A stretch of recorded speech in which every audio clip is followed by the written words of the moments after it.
Hello, this is Randy Mills from the North Jersey Junior Lacrosse League. This is our 2017 Rules Meeting PowerPoint. As we get started, there are three primary documents as it relates to play of the game. The first is the National Federation Rulebook, as you see here. The second is the 2017 U.S. Lacrosse Boys Rulebook. And the third is the document created by the North Jersey Junior Lacrosse League. It is the amendments to the youth rules and the high school rules that apply to our league. This document can be found online at njlacrosse.com/forms. You should be familiar with all three documents. Plus, there's another document you should be familiar with. And that is the 2017 North Jersey Junior Lacrosse League Rules and Regulations. These are the rules for the league that are not related to the play of the game, but related to how we construct and enforce the rules within the league. This can be the non-playing rules. They are the best practices. These are recommendations, things such as coaches attending first aid training, having an AED on site, having coaches attend Rutgers safety training, having parents attend a Positive Coaching Alliance training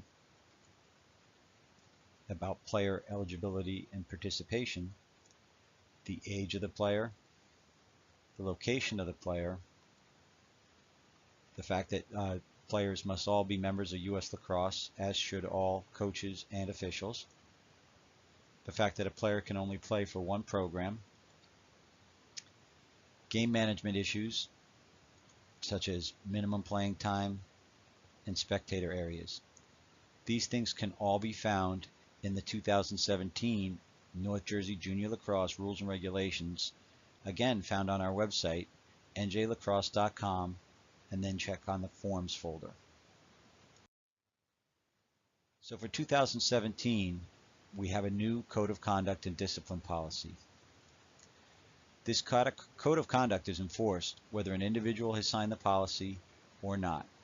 This code of conduct is signed by each program director, and in doing so, every player, parent, coach is bound to the North Jersey Junior Lacrosse League Code of Conduct. There's also a new discipline policy for 2017. It just better explains the process should the league need to deal with a discipline issue. On our website, we have a new incident report form where anybody, a player, coach, spectator, official, can report an incident during a game. It can be a sportsmanship issue or basically any type of issue that somebody thinks should be brought to the attention of the league. This is also found on our website at njlacrosse.com. So as you see the three documents here as we explained before, these documents are all found on njlacrosse.com/forms, or the rule books, the high school and youth U.S. Lacrosse Youth rule books can be found at the link you see here.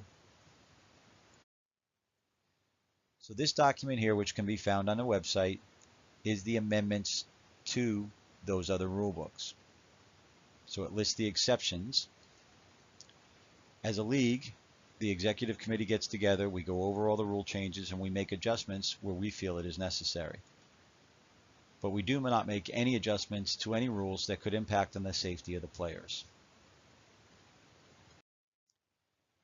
As U.S. Lacrosse uses the 14U, 12U, and 10U as playing levels, and in New Jersey we use grade levels, this chart shows you how we match up a grade level to which U.S. Lacrosse Youth rule level will be following.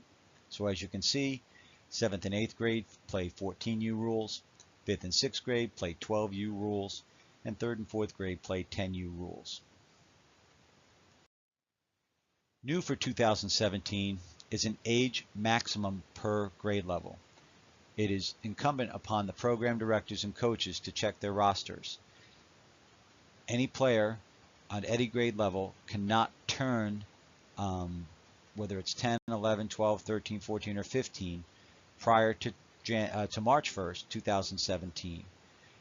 For example, if you had a 4th grade player who turned 11 on February 25th, 2017, he cannot play for the 4th grade team. He would have to play up with the 5th grade team.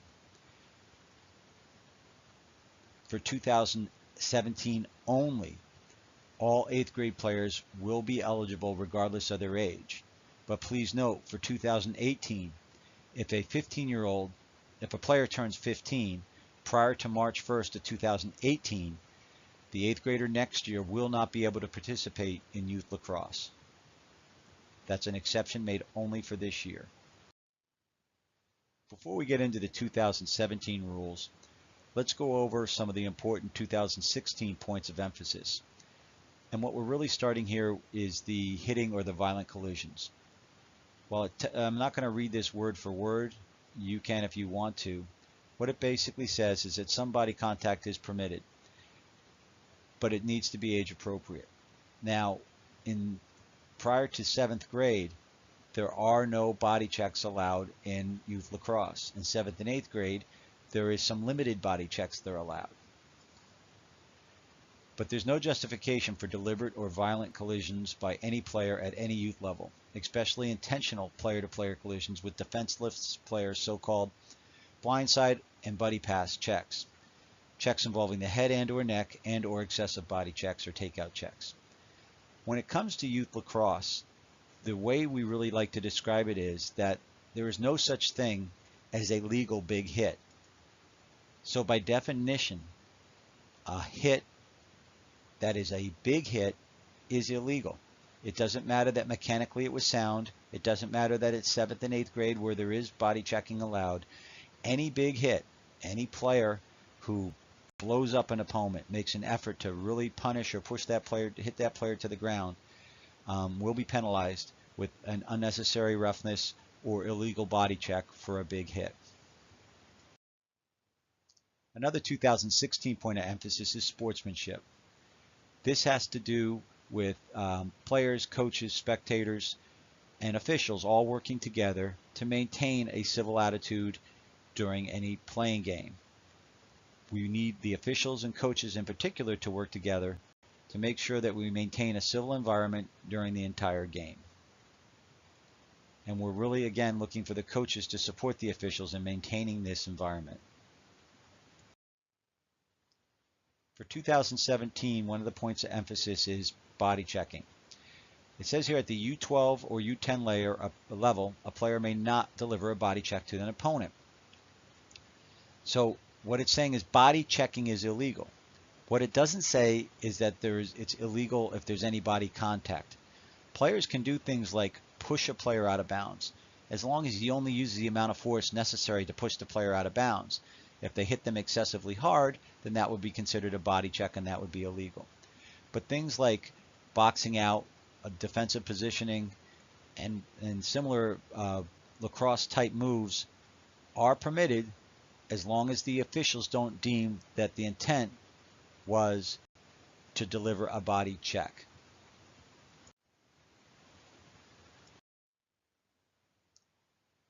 Illegal stick checking, slashing, cross-checking, and similar. They're a point of emphasis for this year. As you'll see later on, there are significant changes to grade 6 and below when it comes to the amount of contact and the type of contact that's allowed by a defensive player when trying to attempt to dislodge the ball on an offensive player.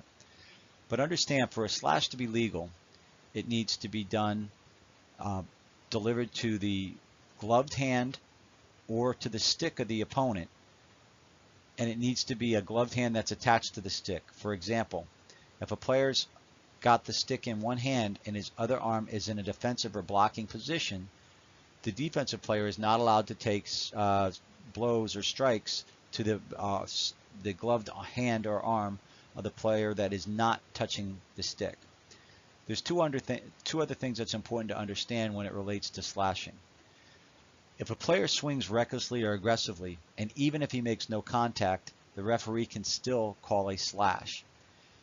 Similar but different, if a player swings and gets all stick, but the swing was excessive, a wood chopping swing or some sort of excessive swing, even if it's perfect stick-on-stick contact, if the referee deems the swing was excessive, this check will be deemed to be a slash.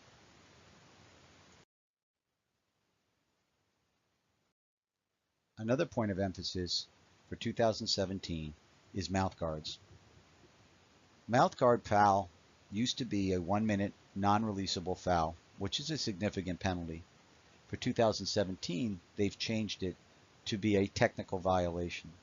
The reason for the change is because they want the officials to make this call more often. Where a properly fitted and worn mouthpiece is critical to reducing injuries to players, specifically concussions or injuries to the mouth area.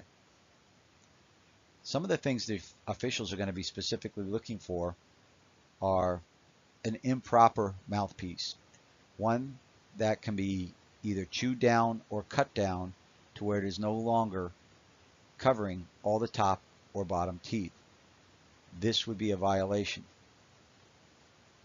Another violation that officials are going to be told to look for and strictly enforce is the fish hooking. If you look closely at this player, the mouthpiece is not completely in the mouth.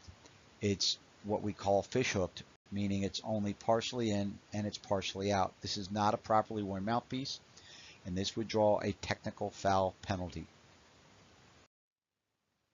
For 2017, you can see the stick length chart that we have here.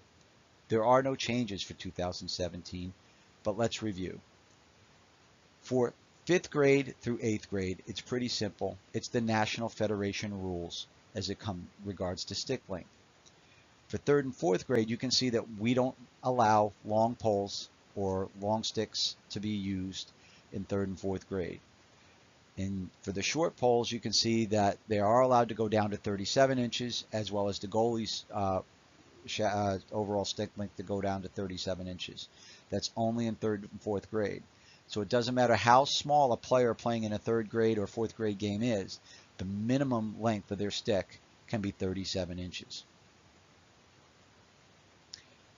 Also, again, as always in the past, coaches may not request stick checks in the North Jersey Junior Lacrosse League. All stick violations will be enforced by the game officials.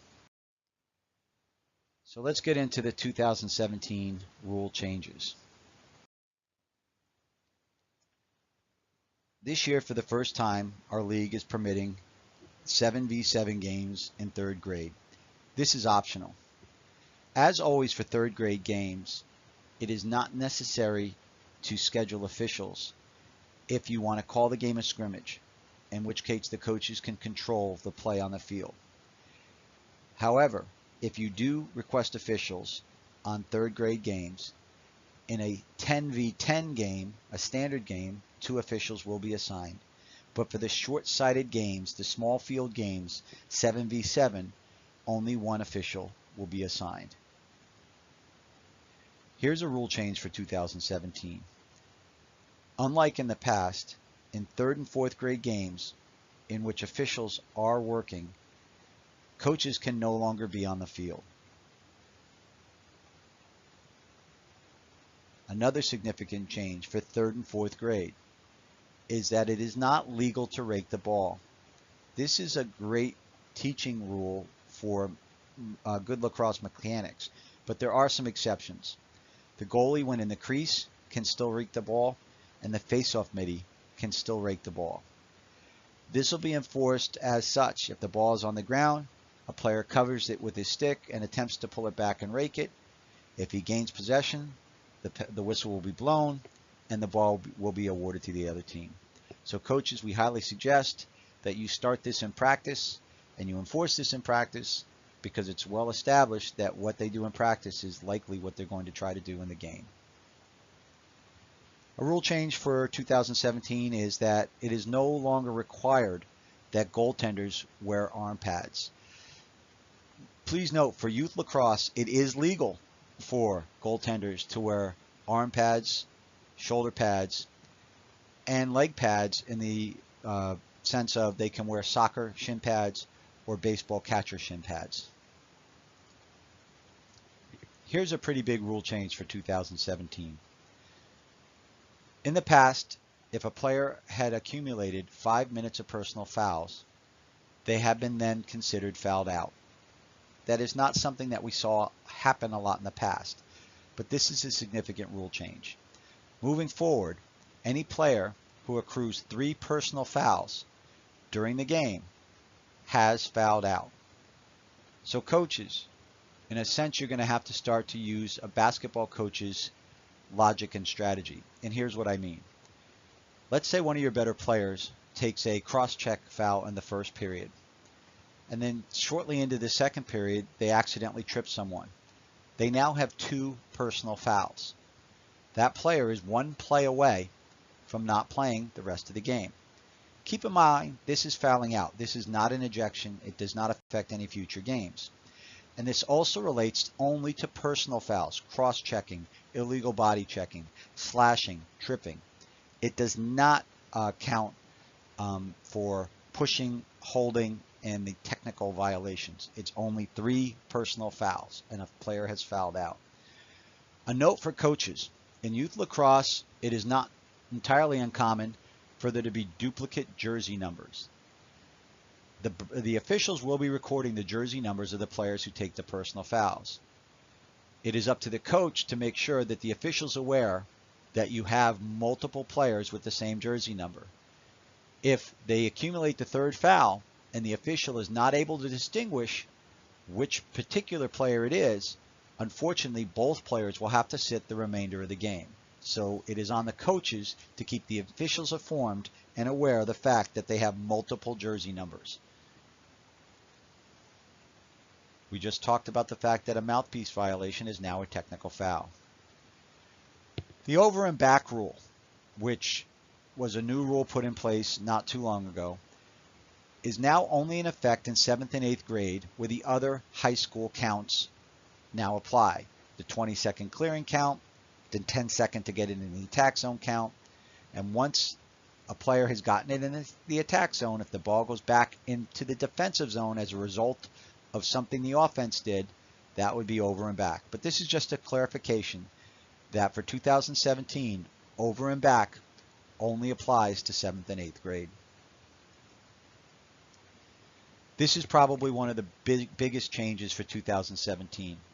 And it's going to take some work with the coaches and players working together to master this new technique. In 6th grade and below, the only legal checks are poke checks, lift checks, and downward checks. But all downward checks must start below the shoulder level of the shorter of the 2 players. So in other words, it's illegal for a player to come over the top to try to strike another player's stick. They can poke, they can lift, they can check down. What they also cannot do here is slap check, the horizontal to the ground check. That is an illegal check, regardless of how much contact is made. So this is something that coaches are going to have to start reinforcing in practice.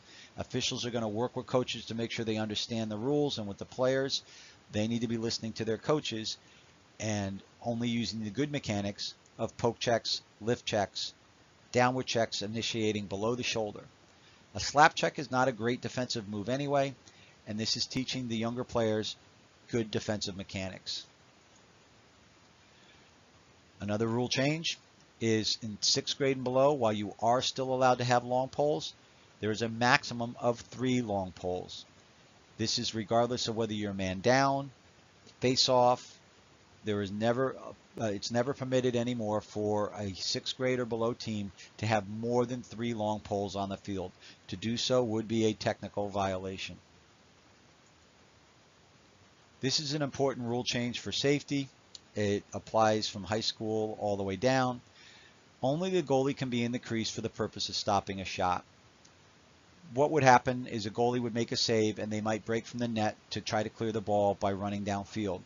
And it would not be uncommon for a defensive player to step into the goal in case there's a turnover and the attacking team returns. The problem with this is the defender who's now standing in the goal has no throat protector on, no chest protector on, and they could attempt to make a save with the smaller head, which can be extremely dangerous to the defending player. So as such, it will be a penalty if a player tries to go in the crease to stop a shot. Defensive players are still allowed to go in the crease to pick up a ground ball. They can go into the crease to receive a pass from their teammates. They simply cannot go in the crease for the purpose of stopping a shot. This is a great rule change. It only applies to 7th and 8th grade, where for the last 2 minutes of the game, the team that's ahead would have to keep it in. What the rule now states is that there is a 5-goal lead or more, there is no keep it in requirement. Some more rule changes. In the past, the rules always said 3 to 4 coaches allowed on the sideline. Well, this year it's just clarified. It is 4 coaches that are allowed on the sideline, and this rule will be strictly enforced for this season.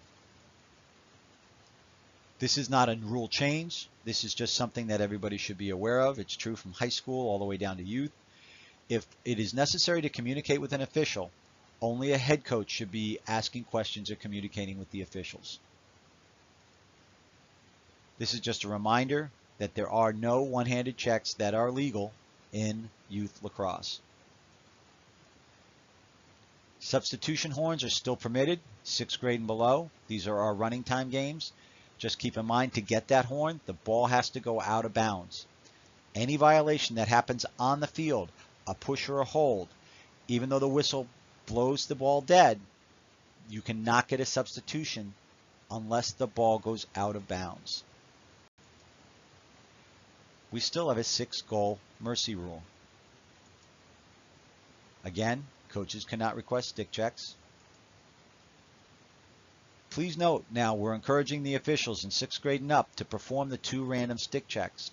Unfortunately, in youth lacrosse, there are a lot of illegal sticks being used out there, and that creates an unfair advantage for the player using that stick. As such, the officials are being asked to do the 2 random stick checks as in a high school game for grades 6 and above. So again, 3rd through 6th grade games, these are the 10v10 games, are 4 12-minute running time quarters. There is no overtime in grade 6 and below. Here's a nice rule change that can help avoid some unfortunate situations. For the running time games, if the game is a 1-goal game, the score differential is 1 goal, the last 2 minutes of that game will be played stop time. The reason this was an important change is because if you were the team that was behind by 1 goal and you had no timeouts left, and the ball goes out of bounds with, say, 45 seconds to go, and the other team's coach calls for a horn, that clock continues to run, and even though you might be entitled to the ball, by the time the substitution's over, the game might actually end. So again, this is only at the end of the game, not at the end of the half, and only if the game is within 1 goal. If somebody scores and it becomes a tie game, or somebody scores and it becomes a 2-goal game, the clock would then go back to running time. The 4-inch shooting string rule. If you don't know what that is, it's a new thing that was in place last year that the league decided to waive. And what it basically states is that all shooting strings must be within 4 inches of the top of the stick. Now, for 2017, we're saying that in 6th grade and below, we're not going to enforce that rule. So it's going to be the same as last year. But in 7th and 8th grade, a player who has shooting strings that are below 4 inches from the top, that stick is going to be considered an illegal stick. However, there is not going to be a penalty.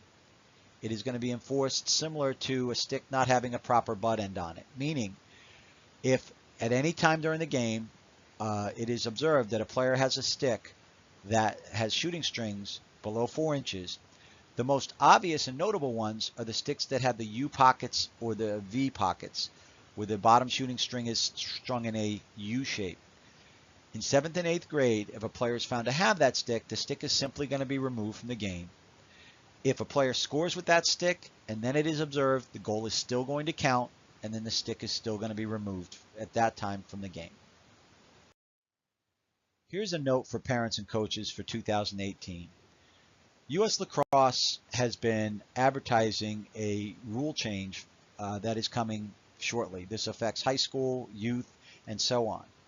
So for 2018, there's going to be totally new requirements for a stick head. Basically what they're doing is they're moving everybody to the college lacrosse type stick. And the biggest difference is the width of the throat of the lacrosse. If you look at the bottom here where it says 3 inches, a typical high school stick would not have 3 inches at the bottom of the throat. Here's the issue that we're going to be dealing with as a league. This is a rule change for 2018 that they've been advertising now for a couple of years. As a league, we're going to have to decide how we're going to enforce this rule. While it's simple to state that we should just waive it and not require it because it would be too big of a burden, the problem with that is if we allow some players to keep using the old style sticks, the sticks that are legal this year, those players will be at an advantage next year, and the players who go out and buy the new sticks, they'll be at a disadvantage. The new stick with the wider throat, it is going to be slightly easier for a defender to dislodge the ball. So as a league, we're going to look at this, but parents need to be aware. In my opinion, it's quite obvious that the manufacturers and the sporting goods stores who understand that this rule change is coming, you're going to see a lot of the stick heads go on sale as we get closer to the end of the season. So as a parent, you may see a stick that looks like it's a great deal, but in fact, if you can't use that stick next year, that might not have been such a great purchase. So my suggestion moving forward, if anybody who needs to get a new stick, go out and look for the new sticks that will be legal for next year. If you're not certain, do some research online or speak to the salespeople at your local sporting goods store. Here's a little quick reference card that is given. It's on the back of the scorecards that every official is using in the game. And it's a little cheat sheet that goes through things. I'll go from top to bottom. It talks about the cross lengths. It talks about how long the games are. You can see that 7v7 games are 10-minute running. 3rd and 4th and 5th and 6th grades are 12-minute running. And 7th and 8th grades are 10-minute stop time. The home team can request an 8-minute stop time game if their lighting situation or other field requirements make that necessary. You can see that overtime is only permitted in 8th grade, 7th and 8th grade. In an 8th grade, if you see the little asterisk, what that states is that if it's a playoff game, that will have more than 2 overtimes. It'll be played like a high school game until there's a winner. As far as the counts, you can see that for up till 6th grade, there's only a 4-second count for the goalie, but in 7th and 8th grade, all the high school counts are in effect. The 20-second clearing, 10-second getting it in, and then the 4 seconds for the goalie. You can see that keep it in is only for 7th and 8th grade. Body checking is in 7th and 8th grade, but keep in mind that there are no excessive body checks permitted. Penalty enforcement, 3rd and 4th grade, there is no man up or man down. Substitutions, you can see that there's horns permitted 3rd through 6th grade, but there are no horns in 7th and 8th grade. You can see that over and a back is only enforced in the 7th and 8th grade.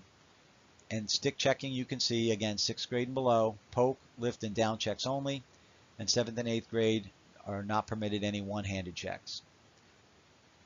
And below that, it states that raking the ball is not permitted in 3rd and 4th grade. Just going down, you can see it says 6-goal mercy rule, 4 coaches on the sidelines, arm pads not required for goalies, 3 personal fouls you foul out. This is really what it is a little cheat sheet that is on the back of the scorecard for the officials, and we've also issued these to any coaches that attended any of our rules meetings. This is what the front of a scorecard that a game official would use. And if you look, the columns that are about a quarter of the way down, there's new columns that says P fouls for personal fouls, and that's where the jersey numbers will be recorded for the offending players. All right, let's review the one pass rule, its intent, and how it should be enforced. Simply stated that when a team brings the ball over the midfield line, whichever player is first to possess it in the attack zone must then make a pass, attempt a pass, or a loose ball must be created. So in other words, if a player just crosses midfield and he throws a pass to an attackman who's wide open in front of the crease, if that attackman, when he catches the ball, he is now the first one to have it in the attack zone. He cannot shoot until he attempts a pass. The pass does not have to be complete. And also, if the ball's checked out of a player's stick in the attack zone, even if the same player picks it up, the one pass rule has been met. So, the first player that possesses the ball in the attack zone must pass. They cannot shoot. Similarly, if there's a turnover and the defensive team starts to clear, as long as they don't get to midfield, if the ball's turned over again and the attacking team gets it back, there is no additional one-pass rule. However, if the defensive team clears the ball past midfield, then the team picks it up, brings it across midfield again, then there would be a new one-pass requirement. It's important that pregame, coaches and officials get together and discuss the enforcement of the one-pass rule. For the third grade 7v7 games, there's a new rule called the Hippo rule. And what it basically states is, keep in mind, this is a short-sided field, that once the ball is brought into the offensive side of a team, no one player can hold the ball for longer than 5 seconds. The officials will be giving a visual and a verbal 5-second count. This is a great tool to get these kids moving the ball and to keep a dominant player from overtaking a game. This will teach the kids ball movement, and it will really help develop the lacrosse skills necessary to move on to the next levels. Some other quick reviews that are primarily for program directors, but it's important for coaches to understand some of this stuff also.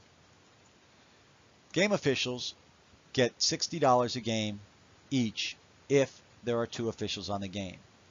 If there is 1 official on the game, such as a 7v7 game, or if for some reason a second official doesn't show up for a particular game, the fee due is then $80 for that particular game. 2 officials will always be assigned on all 3rd through 8th grade games, assuming it's a 3rd grade 10v10 game. Programs cannot request 1 official on any particular game. The only time you'll get 1 official is if it's a short-sided 7v7 game. Requests for specific officials will not be honored. Programs are allowed to block a maximum of 3 officials from working their games. They can do this through Arbiter Sports using the program director, or they can contact Randy Mills, the head assigner, and he can assist them with blocking an official. This can be done for any reason. You can block an official from every level of a program, or you can just pick a specific grade level if there just happens to be a personality conflict between a particular head coach and a particular official. An important note for the coaches: that as a common courtesy, the officials should be paid no later than halftime of the last game. It is really not fair to the officials to ask them to wait to the end, especially in most cases where the coaches want to then speak to their team, and unfortunately there are times when officials are standing there waiting 5 to 10 minutes while a coach finishes up for their team before they can leave and go home. So please, coaches, make sure that the officials get paid no later than halftime of the last game scheduled. And this also includes if your program uses vouchers instead of payment at the game site. The league has a 48-hour rule, and this is for non-weather related cancellations.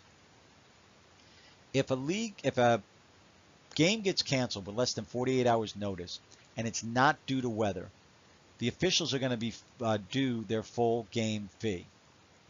The purpose of this rule is to avoid programs making last-second changes.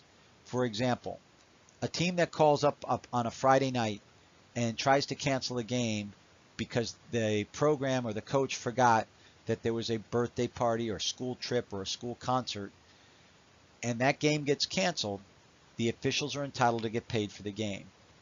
These are things that should have been known about in advance. If they cancel these games more than 48 hours in advance, there are no fees due the official.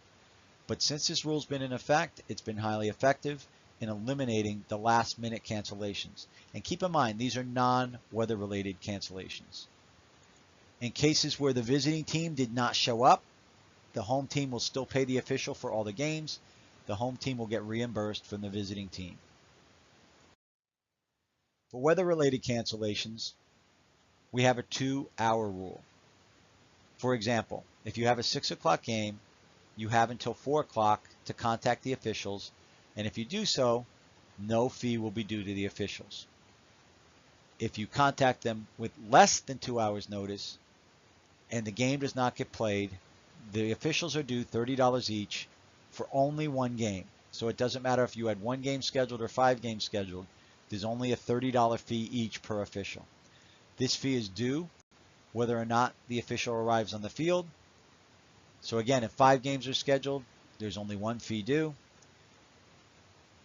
And once a game is started and the face-off whistle is blown, the officials are entitled to the full game fee for that 1 game. But there is no additional fees due if that game does not get completed or any further scheduled games get canceled. In all cases, the only thing that the program director or the coach is required to do is leave a voicemail message or call the officials involved. Canceling games by text messaging or canceling games by email are not permitted. So some other important bits of information. First of all, the coaches cannot make any arrangement to change any rules. For example, 2 4th grade coaches can't get together and decide that we're not going to use the 1 pass rule today. Or some 6th grade coaches can't get together and decide that they're not going to use the new stick rules. They want to play the game like a 7th grade game. That is not permissible. The referees will not allow any league rules to be changed. If there's multiple games going on and you're the next team up, that team should be ready to go.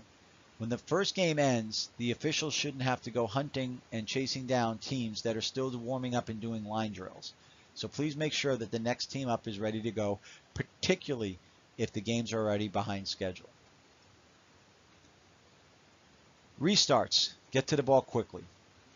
In boys lacrosse, anytime a ball is blown dead, their goal is to restart play within 5 seconds. So when we're talking about get to the ball quickly, typically what will happen is there'll be a turnover in the defensive end, ball goes out of bounds, and the defensive team is getting the ball. And the coach will yell midi or shorty on the ball, meaning he wants a short stick player, not a defensive player, to attempt to clear. And that's all fine, as long as that player can get to the ball within 5 seconds. Now this rule really will not be enforced in 3rd and 4th grade. It'll be rarely enforced in 5th and 6th grade, but it will be enforced in 7th and 8th grade. So if that midi that you want to clear the ball, he needs to be hustling to get back to that ball so he's not in violation of the 5-second rule. All youth games are required to have a site manager, which unfortunately we know doesn't always happen for youth games. If there is no site manager, the home team's coach then becomes the site manager.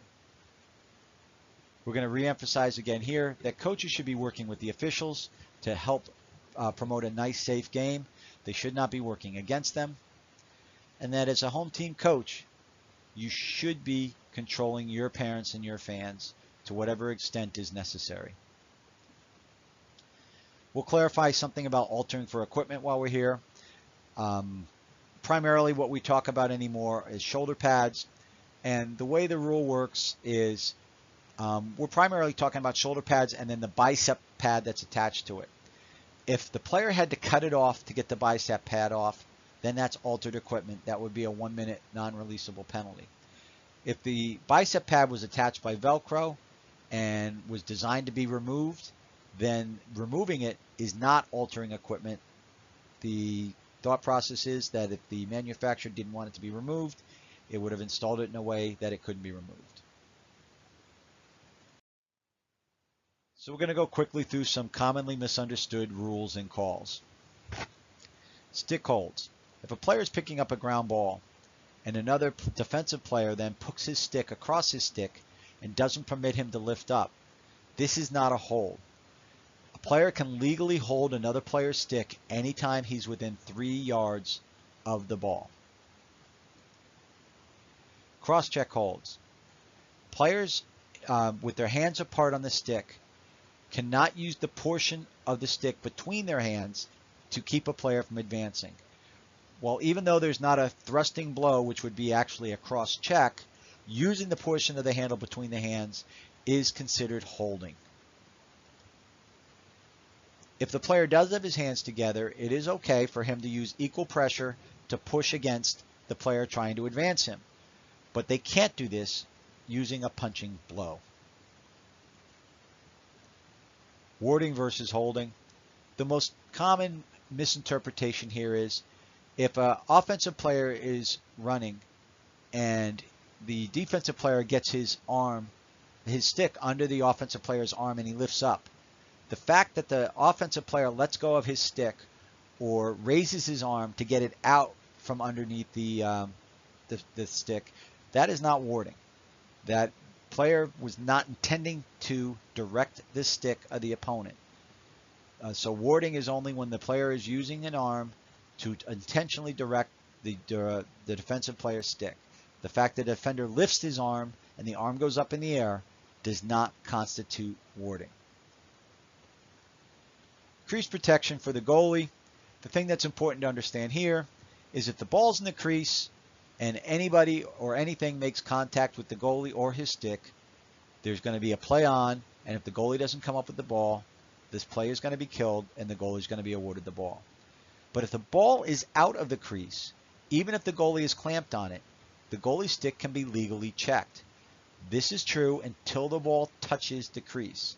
So the difference is if the ball's in the crease, anybody makes contact with the goalie or his stick, there's going to be a play on. If the ball's outside the crease, the stick can be legally checked, but if the goalie has any portion of his body still in the crease, he cannot be checked or bumped by an opposing player.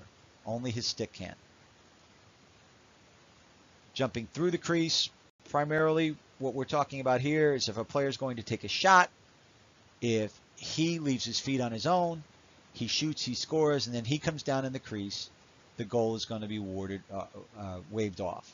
If the player shoots and scores and he did not leave his feet, but his follow-through happens to take him into the edge of the crease, that is not going to be a crease violation as long as the ball was in the net before he stepped into the crease. The total emphasis here is on whether the player left his feet on his own. Offsides, what we want to clarify here is very often after there's a clear and the defender cleared the ball, it's not uncommon that a coach looks back and he sees a team only has 2 defensemen. Well, the fact that a team only has 2 defensemen does not constitute offsides. What's offsides is if there's 7 players on the offensive side of the field, including anybody who might be in the penalty box. So as officials, if we look back and we only see 2 attackmen or 2 defenders, all that is an indication for us to count forward. That count may take a couple seconds, and that's just the clarification there. Just a reminder, this was a rule change last year that for players that do the pinch and pop or the plunger or any similar move where the ball comes out in the back of their stick after the face-off, that ball must be out of the back of their stick at the completion of 1 step.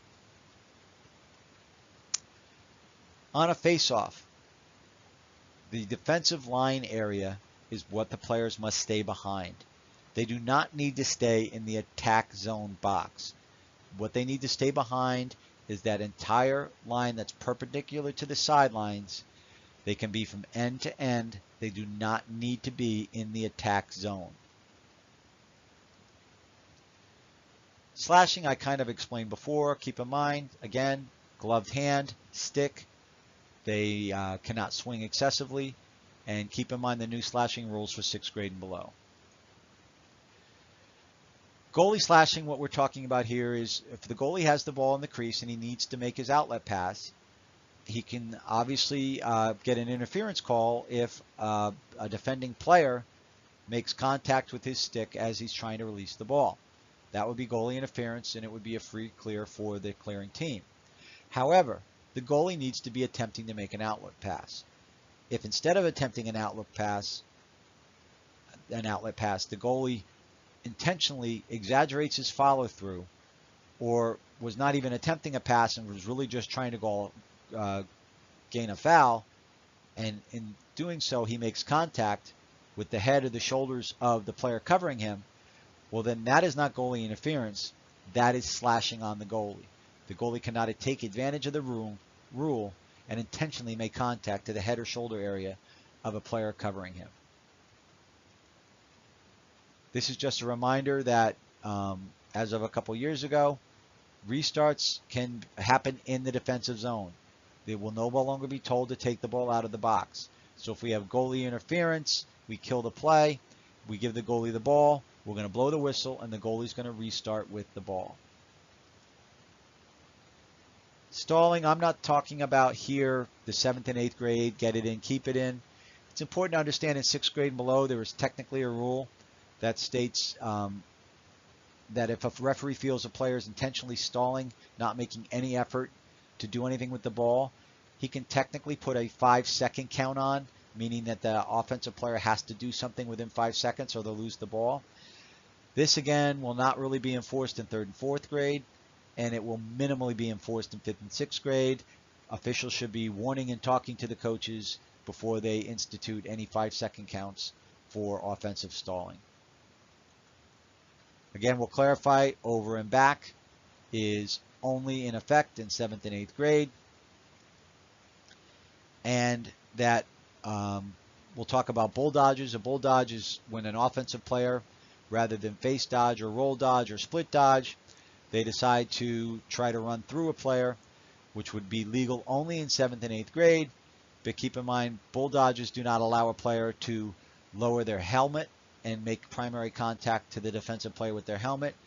And also to make contact as such, they must have 2 hands on their stick. Any legal body check must be made with 2 hands on the stick. This is just again showing you the field. To talk about that over the defensive line area, you can see that there are 3 lines that go perpendicular, the midfield line and then the 2 defensive lines, and on a face-off, the players can be anywhere behind the defensive line. That being said, if you have any questions, please get in touch with the head official. I can be reached at randy@njlacrosse.com if you have any rules questions. Thank you.